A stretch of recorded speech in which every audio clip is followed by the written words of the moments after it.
Private Eye, 6 decades of jokes and journalism. Hello, it's the 60th anniversary of Private Eye, and we're celebrating with a book, looking back at how Private Eye covered the big historical events of the last 6 decades and the big stories the magazine broke itself. The book is not by me, it's by Adam Macqueen, who wrote the 50th book about Private Eye, but I was editor for quite a lot of it, so I'm still here.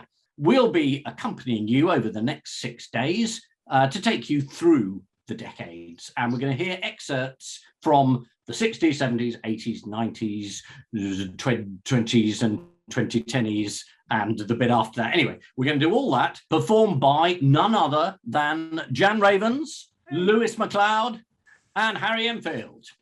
But today we're not going to start at the beginning. We're going to do what everyone is likely to do when they pick up this book and look at the year they were born.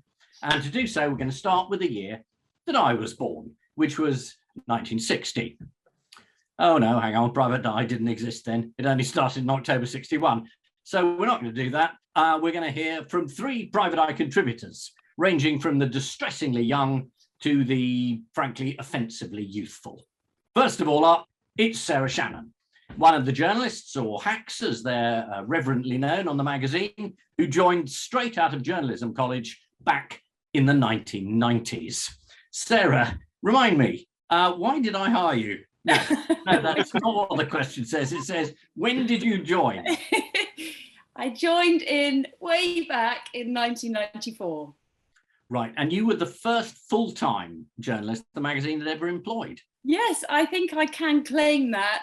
I was incredibly excited to get that role, and I don't think it took me that long to realise why you needed a full-time hack, though, and that was because in the off week, the quiet week after publication, although the office was very quiet, the visitors kept arriving at the office, and quite a lot of them were men pushing shopping trolleys or carrying plastic bags stuffed with paperwork, containing their conspiracy theories about MI5 or Mossad, and I was a very lucky person that got to interview them.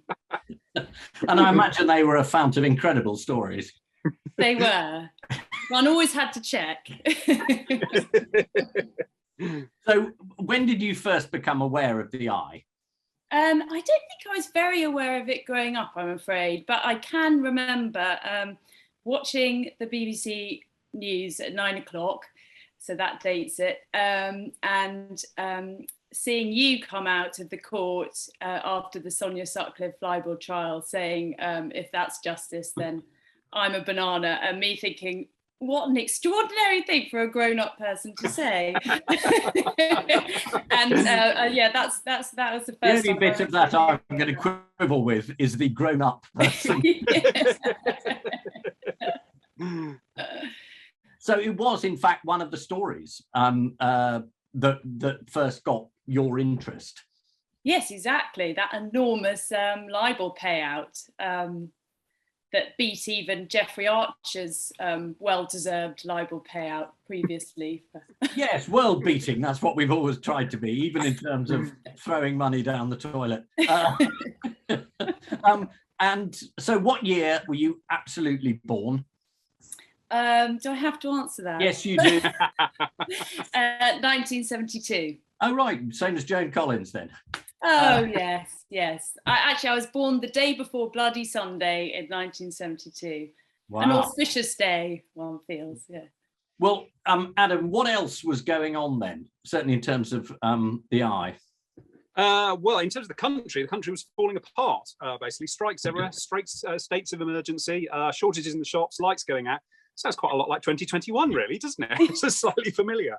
No, the main thing that was going on was Prime Minister Ted Heath, who was desperately trying to negotiate with Vic Feather, the head of the Trades Unions Congress, to at least be able to keep the lights on. Who do you think's running this country? Me! Thank God. For one awful moment, I thought I was. It didn't work, though, because there were rolling blackouts right across the country.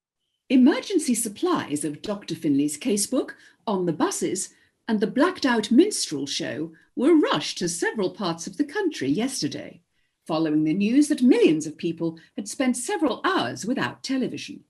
Typical householder Mr. Humphrey Daft of Leeds said, We have never known anything like this. It was terrible. But not all viewers were as lucky as Mr. Daft.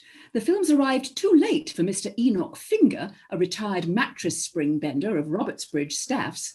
He died before supplies of the golden shot, which he needed daily in order to stay alive, could reach his home in Grimsby, Devon.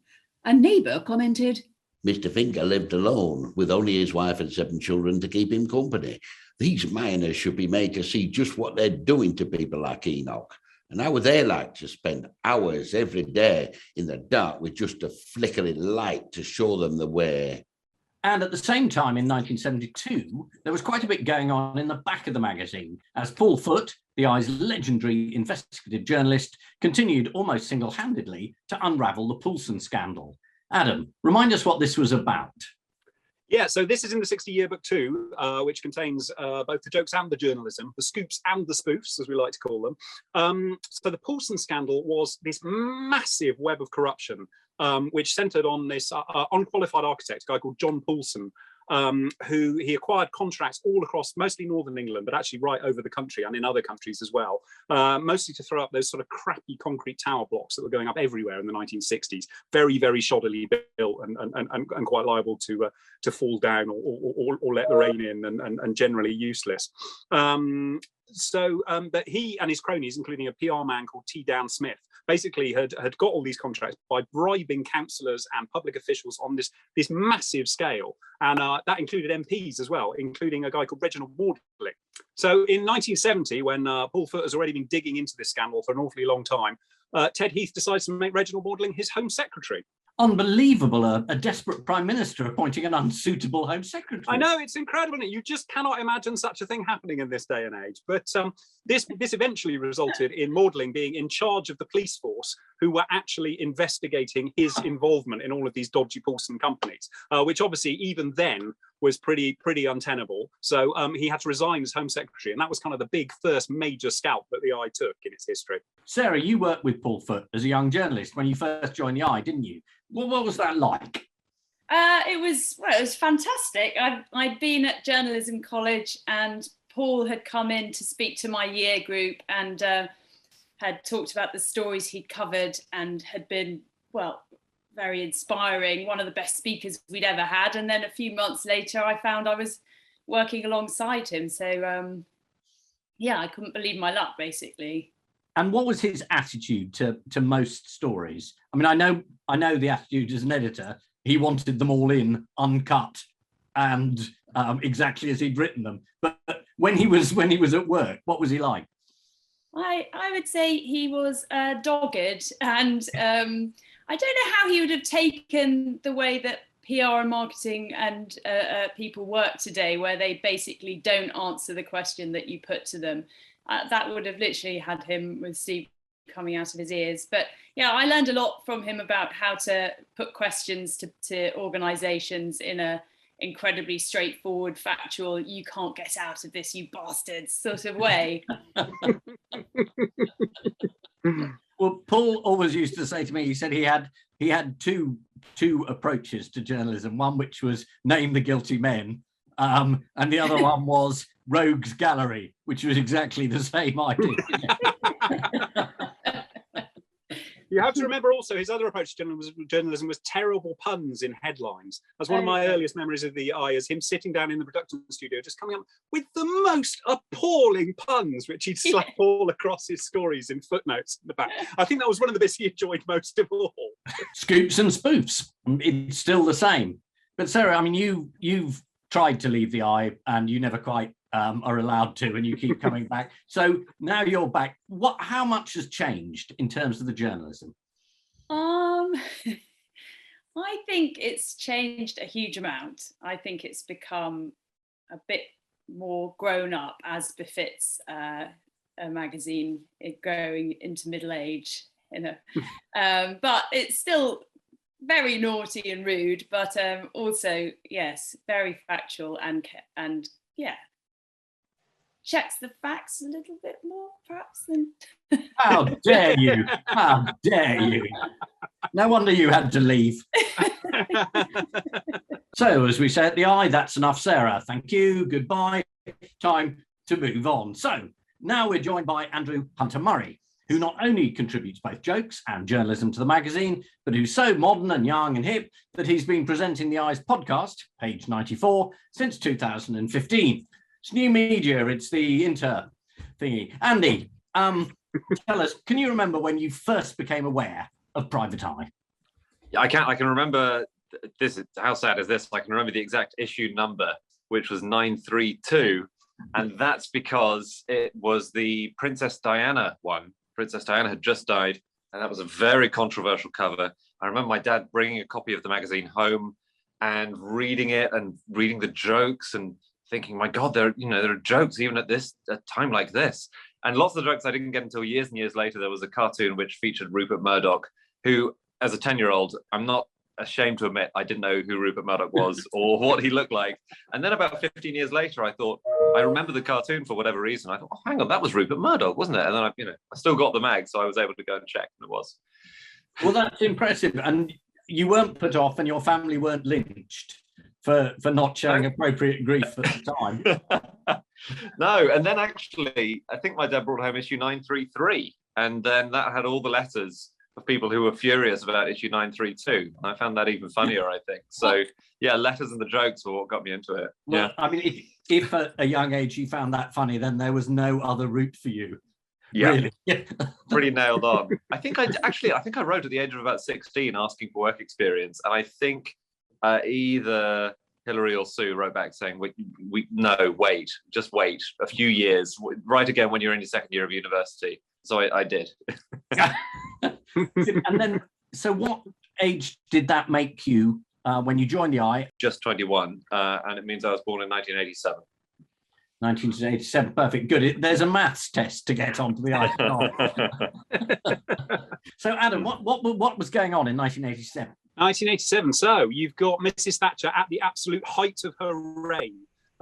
She's been re-elected for the third time that year, and suddenly, after 8 years of social unrest and riots all across the country, she decides it's time for her to have a look into the problems that are blighting the country's urban areas. Maggie sees inner cities. This is quite close enough, thank you. So that wasn't the only disaster to rock the country in 1987. This was also the year that a hurricane that weatherman Michael Fish famously said absolutely was not going to hit the country did hit the country and devastated the place, wrecked homes and blew down thousands of trees all across southern England. And then to cap it all off, 3 days after that, there's Black Monday, massive stock market crash. Hello. As Britain recovers from the worst ever storm since records were kept, we see a land in which thousands of yuppies have been uprooted, blown over, and are now lying tragically on their backs, waiting to be cleared away. In some cases, it will take hundreds of years before we can look forward to seeing a new generation of overpaid prats towering above their computer terminals, their arms waving gently in the air conditioning, their braces glistening scarlet and gold in the afternoon sunshine. But you can help. Just £100,000 is enough to fill the filofaxes, which will enable 10 yuppies to grow their investment portfolios. 1 million is enough to set one yuppie back on his feet in the style to which he's become accustomed. And if we're able to raise 100 million, every penny of it could be stolen by Ernest Saunders and spent on Guinness shares. And thank you there to Andy. And as we say, continued page 94, which is good, you see, because that's what the podcast is called. So he will continue on page. Yeah, you see, it's all there. So finally, over to what we think is the Eye's youngest current regular contributor, the cartoonist Zoom Rockman. When did you get your first cartoon into Private Eye? I was actually 16 years old. It was my cartoon of the Houses of Parliament in Grenfell style cladding under the heading Things That Won't Happen. That's pretty mature. I mean, not to say a really good joke, which I wish I'd thought of. At that point, okay, you're 16, which is pretty unforgivable. But you'd also been drawing a strip in the Beano, is that right? Yeah, for 4 years, I had a monthly comic strip featuring my character, Skanky Pigeon. But actually, I started getting scripts rejected because they were too old for the Beano audience. So I knew that I had to move on, and Private Eye seemed like logical next step for me. What that we were even less demanding than the Beano? Just a little bit older, the audience. Well, I mean, that's one in the eye for everyone who says Private Eye is just a comic. That we recruited our newest cartoonist from the Beano. That's fantastic. What were you aware of? How did you think of the magazine when you first approached it? Well, I'd seen a comic already. Not a comic, sorry, the magazine. I'm so used to comics. But I'd seen the Woman Has Baby cover, you know, from when Prince George was born. And that made me laugh back in like 2013 when it came out. And I just saw it, it made me laugh and I bought a copy. But I've been seeing you on Have I Got News For You since I was a kid. And that sort of made me realize what was funny about politics. And I'm a massive fan of Peter Cook as well. So I was aware of the magazine through that as well. Gosh, that's a sort of intergenerational admiration. Yeah. Is that old YouTube stuff? Well, basically what happened was my dad downloaded some Derek and Clive on my iPad. And then I was hooked on it ever since then. But yeah, searching through YouTube, finding comedy clips and things. I'm a bit obsessed. No, that's terrific. So what year were you born? 2000. 2000. Okay, Adam, what was happening in the year 2000? Well, if you're born in 2000, Zoom, that makes you the same age as Leo Blair, who was the first baby to be born in Downing Street in more than 150 years. They're all at it now. Babies in Downing Street all the time. But that was pretty unprecedented at the time. Hurry up, darling, before the hospital closes down. Get me a spin midwife. They're going to have a little vote winner. Nice to see someone in Labour. And Baby Leo and Baby Zoom weren't the only youths kicking and screaming in the year 2000 either. This was the year that saw anti-capitalist protesters rioting up and down Whitehall, digging up the grass in Parliament Square and using bits of it to, amongst other things, give Winston Churchill or his statue a very nice green Mohican. And now on Radio 4, Guerrilla Gardener's Question Time with your host, Anna Kist. Let's have our first question. What is the best time of year to plant a brick through the window of McDonald's? Bonnie Guinness, any ideas? Well, any time of year is good, but spring is traditional. Make sure you've got a nice big brick and make a great big hole in the window. And with any luck, in 6 months' time, you'll see a lovely for sale notice coming up where the shop was. Hey, hello, Anna. Can you recommend the best seeds of destruction for world capitalism and the international finance system? Carol Klein, I'd suggest you grow a nice green Mohican or maybe a red beard. How can I help to provide more green spaces in London? One for you again, Bunny? The best thing to do is find a nice grassy area with plenty of flowers, like Parliament Square, and just dig it all up and put it on the road for the dustmen to throw away. Thank you to Zoom there, who will be doing another interview on the 120th anniversary. I probably won't be joining in then. So there's a taster of what's been in the pages of Private Eye over the past 60 years and what you'll find in the pages of the 60 Yearbook, our new book in commemoration of our birthday next Monday. So thanks to Zoom, thanks to Sarah, thanks to Andy, our interviewees.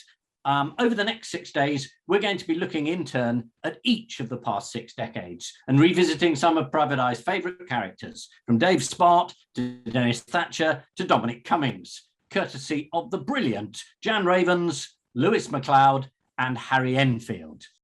How nice to have all the old jokes together again. Private Eye, 6 decades of jokes and journalism. On sale now.